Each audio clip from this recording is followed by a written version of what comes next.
Ladies and gentlemen, live from Las Vegas, Vancouver, and Vanessa's bedroom, it's none other than the Marty Wood Show. Special guest tonight, Boxer Eddie, the Enforcer, the GM of the HHL Trader, and all the way from Peru, Guano Boy, Andrew Johns, and the Marty Wood Show Band, and featuring musical guests, the Telepathics. Now, here's your host, Marty Wood!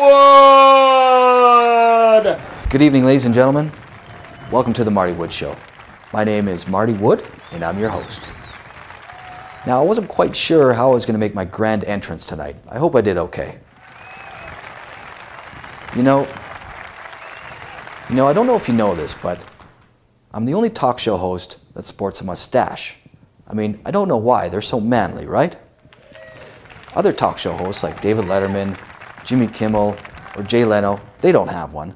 But what if they had a mustache similar to mine? Let's take a look. Jimmy Kimmel, doesn't he look like he has a unilip? I mean, how do you host a show with a unilip? I don't think you can make any conversation with that.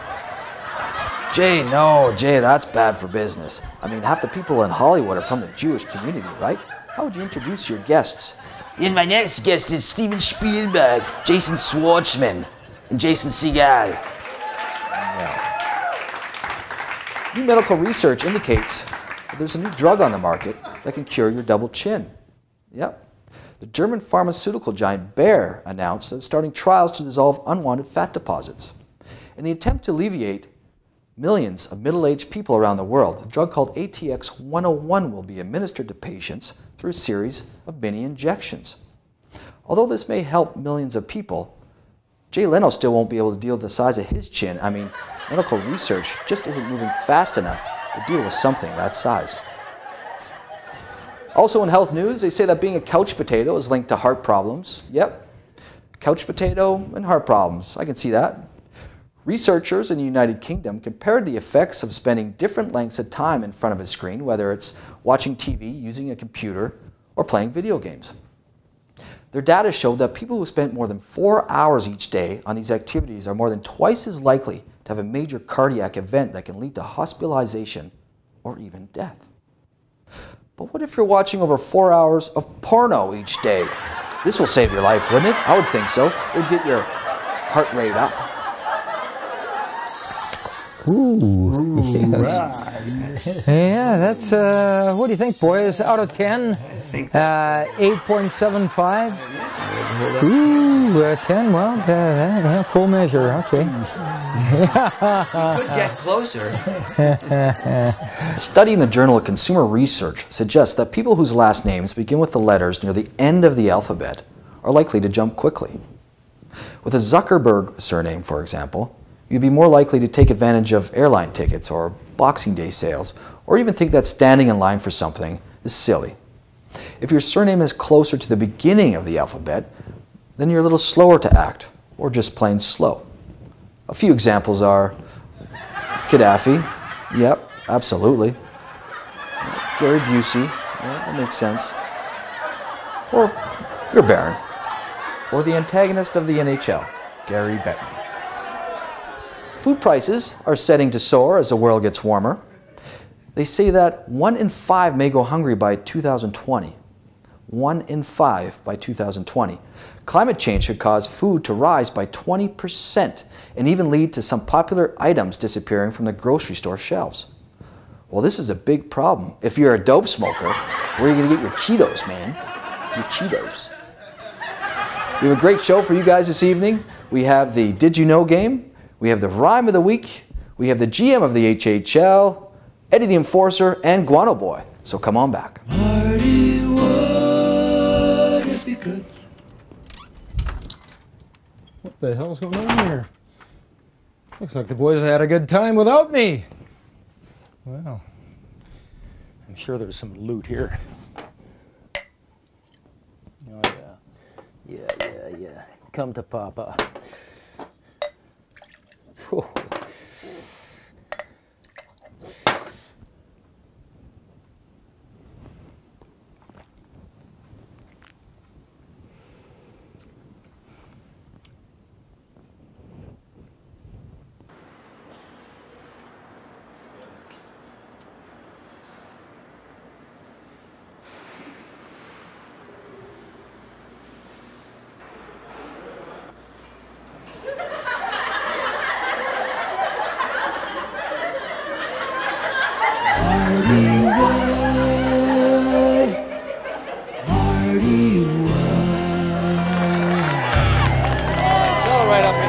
Ladies and gentlemen, we have the kid here with us on the Marty Wood Show. I have a couple questions for you, kid. All right.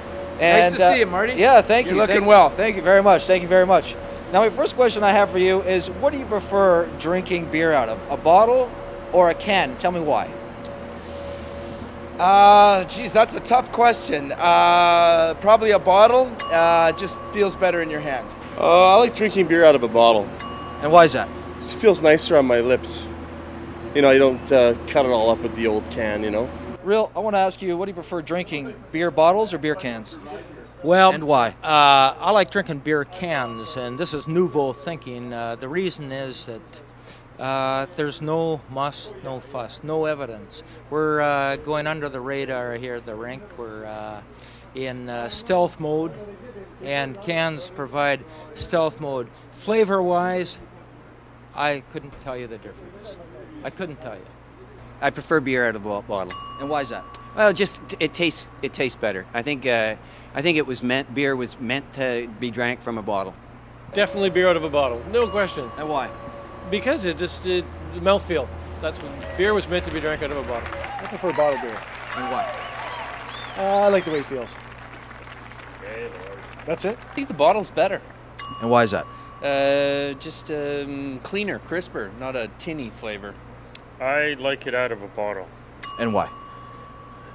It seems to come out a lot more easily than a little cut in a piece of aluminum metal. This feels more real. This feels more, and you can't crush this with your feet the way you could with a can. Some people prefer crushing cans with their feet. They prefer that actually over bottles. Well, I don't know what their problem is. That doesn't make any sense to me. I don't drink. Beer bottle. Beer bottle, and why? I think it's better. I don't know. Okay. And you don't have a preference at all? No, as long as it's cold. What do you prefer drinking beer out of, a can or a bottle? I like the bottle, actually. And why? I don't know. As the tactile, the thing, the bottle, the glass. If you get into a brawl, you might smash it in some guy's face. I don't. You wouldn't want to do that. You wouldn't want to do that. I wouldn't. No, unless the occasion called for that. Gotta be honest with you, Marty. Bottled beer is better. Tim, what do you prefer drinking beer out of, a can or a bottle? I would go with a bottle. Yeah, absolutely. Yeah. And how come?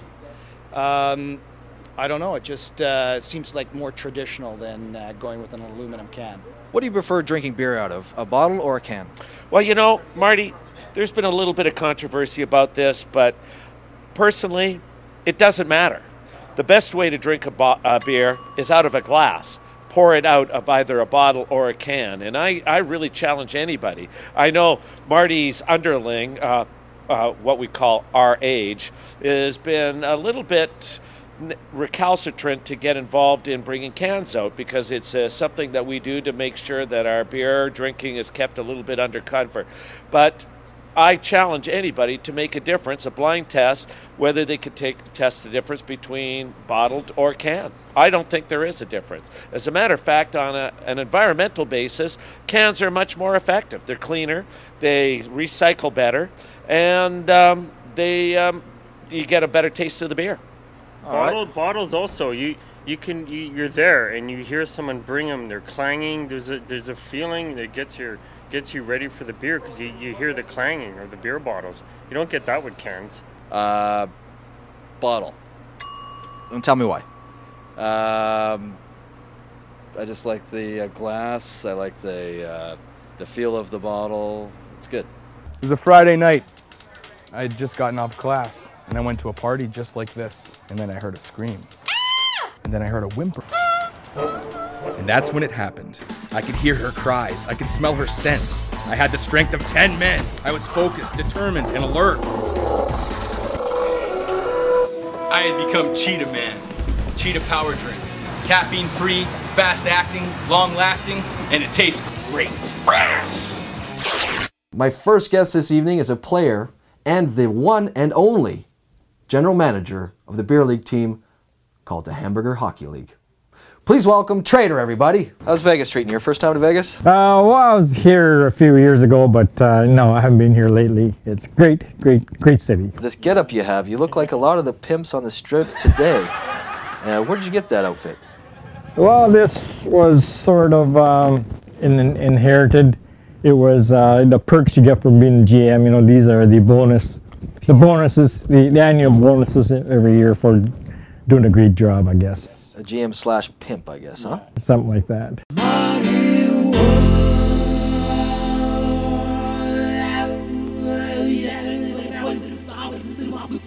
Welcome back, everybody. My second guest this evening is a boxing star. In fact, a boxing legend, some may say.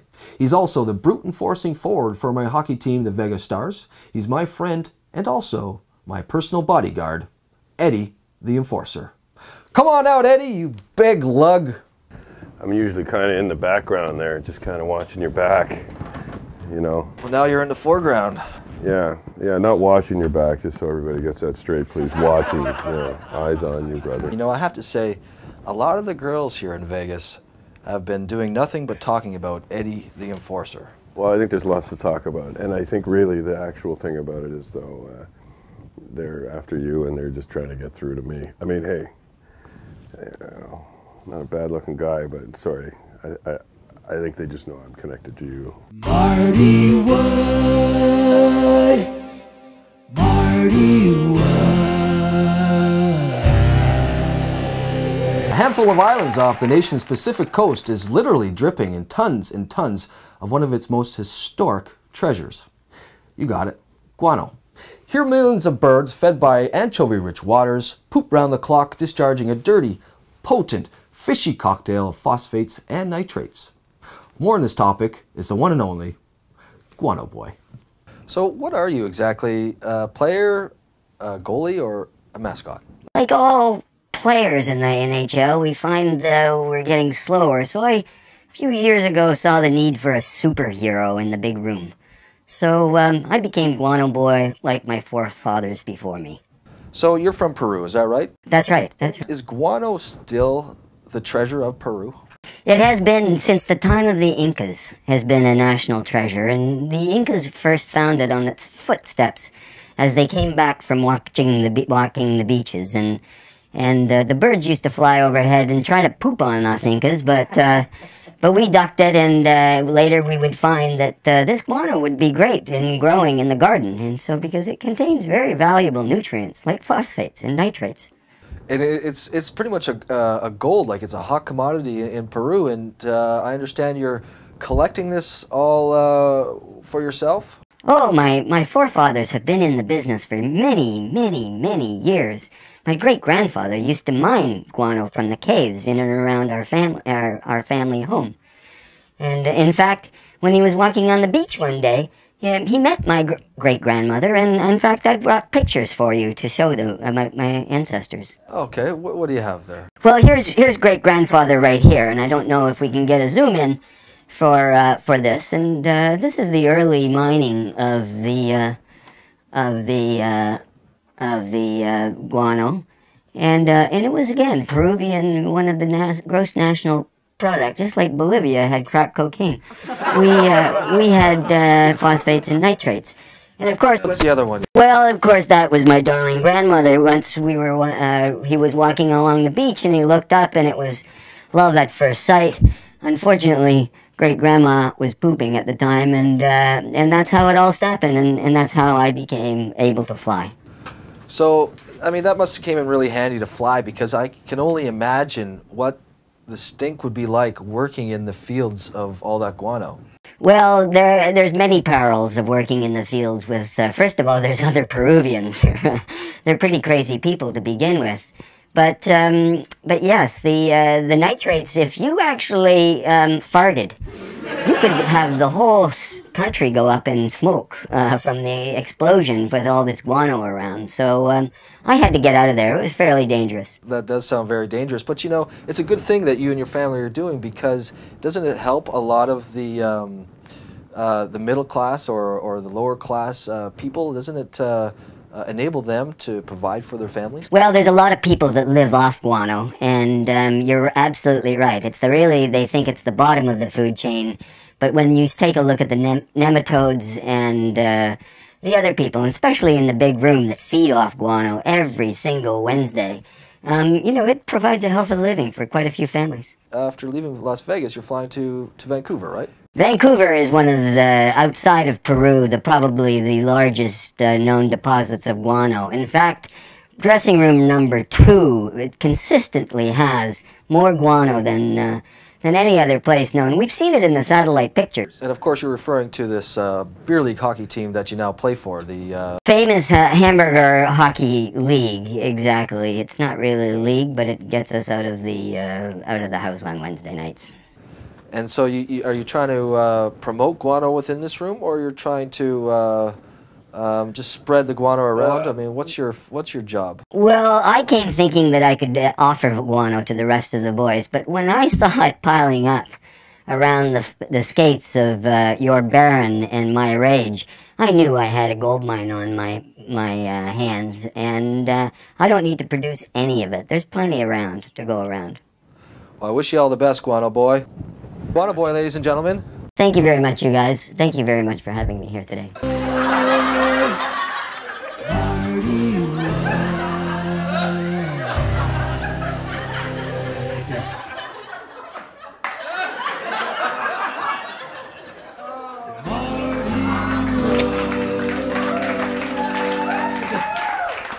Ladies and gentlemen, we're right outside many of the hockey rinks in Vancouver, Canada. And we're trying to find some answers to some serious questions. And that's, how do they keep the ice from melting? And how does that car they call a Zamboni operate? We have the answers to all these questions inside. As you can tell, we're inside one of the hockey rinks in Vancouver. And we're going to be looking for Zamboni pilot Peter Evans. Follow me. Hello? Anybody here? Here.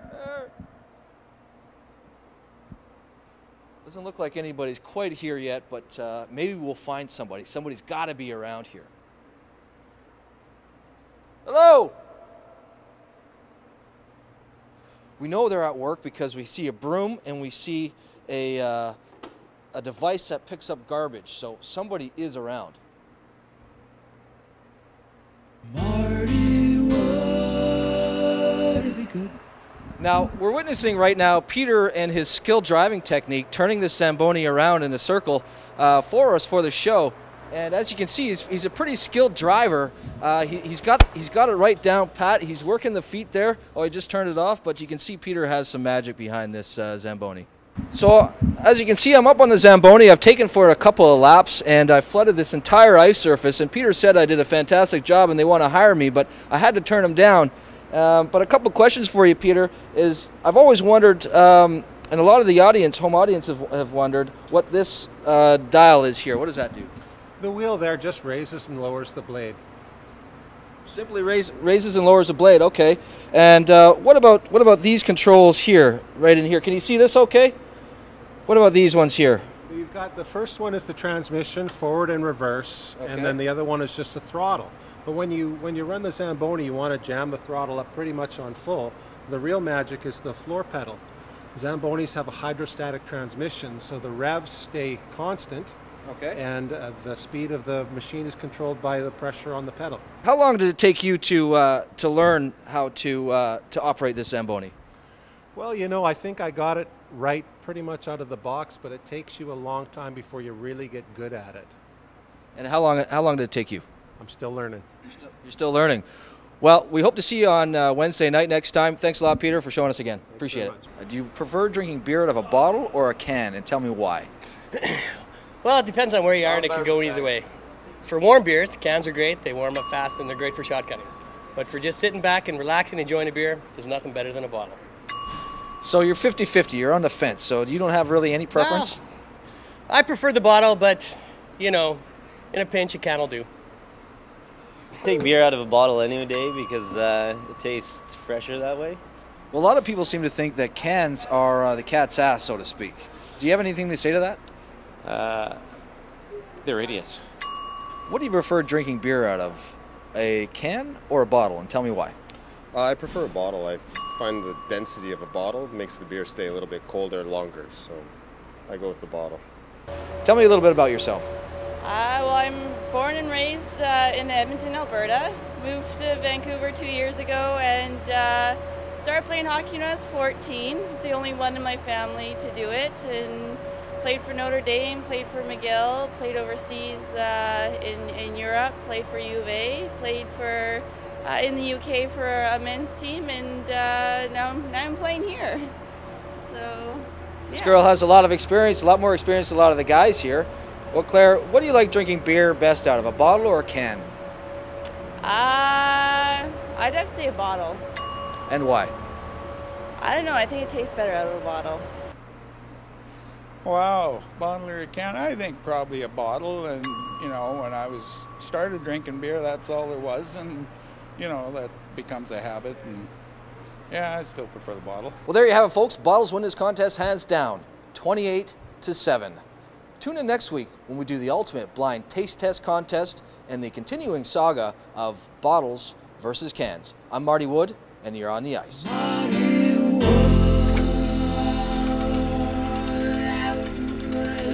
I'm a burger, why aren't you? I'm a burger, why aren't you? We play hockey, why don't you? We play hockey, why don't you? Wednesday nights, drink beer. Wednesday nights, drink beer. Thursday mornings, not so clear. Thursday morning, not so clear. I'm a burger, why aren't you? I'm a burger, why aren't you? We play hockey, why don't you? We play hockey, why don't you? Good morning, boys. Coach. For those who don't know me, my name is Coach Cocksmith, and I'm gathering a special team, and I need me 7 burgers. 7 Canadian, healthy hockey players. Now, you may have heard rumors about them Germans starting an elite beer-drinking hockey team assembled by them Nazi boys. Well, the rumors are true. Now we're going to be dropped into Germany to play these Nazi son of a bitches. When we cross enemy territory, as a Canadian super elite beer drinking team, we're going to do one thing and one thing only. Let's play ice hockey and drink a few fine German beers along the way. Now I don't know about you guys, but you guys need to murder these Nazi son of a bitches. They need to be destroyed. We need to be cruel to the Germans. And through our cruelty, the Germans will know who we are. When we're on the ice, we're going to use our sticks and we're going to stick them in the gut. Yes, We're going to stick them in the teeth. Spear them! We're going to stick them in the balls. Get them in the balls! Yeah. In the gut! Annihilate them! In the gut and in the balls! The Germans will be sickened by us. Eviscerate them! The Germans will talk about us. Bring them on! Gas them! The Germans will fear us. Now I'm a direct descendant of Marty Wood, which means me and Marty Wood go way back. And part of our battle plan is to bullshit our way through this. That's our only way for victory. Unless I whip you guys into shape. Sound good? Yes, sir! Now each and every man owes me 100 push-ups. And I want my 100 push-ups. Will you die trying? Yes, sir! Don't be a bunch of sissies! Get down and give me those push-ups. That's it. Bunch of women. 97, 98, 99, 100. One more thing to help you boys get in shape. Yeah, Coach. Need you boys run around in a circle. Get that blood going. Get the heart pumping. You're the man, Coach. Come on. Let's move. Give him around. Kill those Germans, guys. Kill. Germans.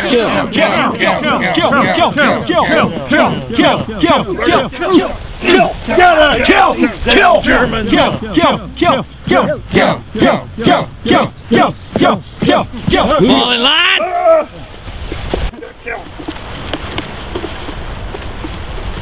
Now you boys are looking meaner than ever. Yeah. You're looking fierce. Looking tough. Bring him on. You're looking in shape. I want him. More. I want him. Go. Now. Kill. Now go do what you know best. Drink beer. Yes, sir. We are burgers, why aren't you? We play hockey, why don't you? Wednesday night, drink beer. Thursday morning, not so clear. I'm a burger, why aren't you? We play hockey, why don't you? Rhymes of the Week by Marty Wood.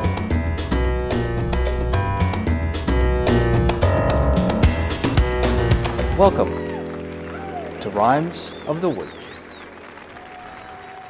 Now, let's see. My first rhyme I have is called Wednesday by Marty Wood. At 10:45 p.m., I get on the ice to play hockey. At 11 p.m., my feet feel heavy because my stomach is full of gnocchi. At 11:15, my head is up. My stick is on the ice. I'm getting thirsty, looking for my next vice. 11:30 turns on the clock. The puck crosses the goal line for the second time. It's up to me now to skate fast, check hard, and shine, shine, shine. 11:45, the Whites have 2 and the Reds 4. I'm not going to lose. I can score some more. Midnight hits, Whites 14, Reds still 4, when moments later, Zamboni pilot opens the door. 12:31, then 2, 3 beers or more. I stumble home, close my eyes, missing my bed, and falling to the floor. Wednesday by Marty Wood. Rhymes of the Week by Marty Wood.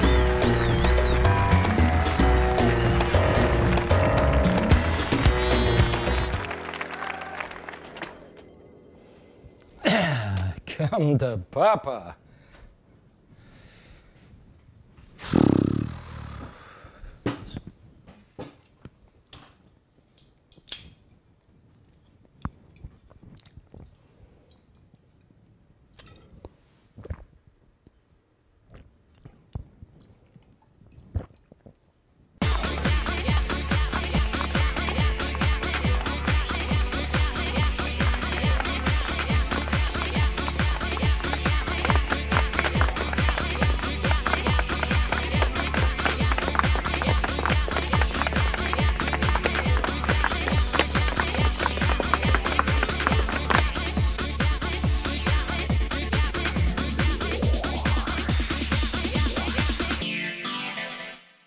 It's all about the winning. Haven't you been listening to Charlie Sheen lately, boy? Nope. I don't want to hear any excuses. You play hard and you skate hard. And stop acting like such a little fucking baby. I'm sick and tired of watching you miss the net day in and day out. If you don't start getting your shit together, boy, you're benched. You understand me? You're benched. For full episodes, visit themartywoodshow.com. Marty Wood. Marty Wood.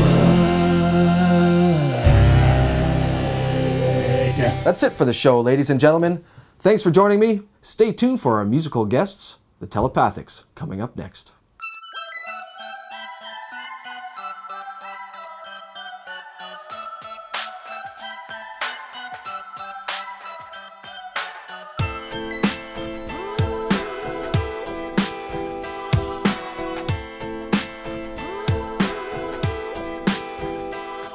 What it take to get by, live one day at a time. Faces filled with hate, can't wait till they see me shine. Marty Wood. Marty Wood. Marty Wood. Marty Wood. It's the Mustache Man. Ooh, Marty Wood.